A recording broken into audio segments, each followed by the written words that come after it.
So what's up guys, welcome back to my channel. This is Vakas and you're watching Vakas Tech. So guys, in this short tutorial I am going to show you how to fix airdrop not working or showing failed error after update iOS 16.4.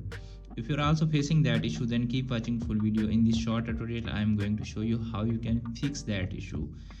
Before moving to the videos, make sure you subscribe my YouTube channel and press the bell icon for upcoming videos notification. Okay, let's start video without wasting any time. Firstly, you need to open your iPhone setting. Okay, in setting you need to scroll down and tap on general. You can see appears on screen general option showing here. After tap on that, you can see appears on screen here are showing iPhone storage. Tap on that.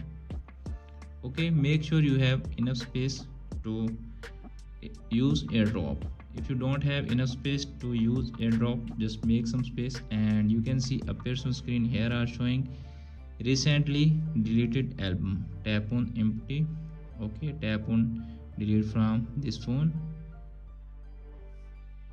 Okay, after doing that you need to open your iPhone setting again.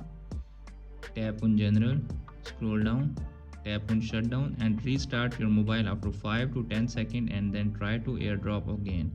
By doing that simple step, you can easily fix your airdrop not working issue on your iPhone after update iOS 16.4.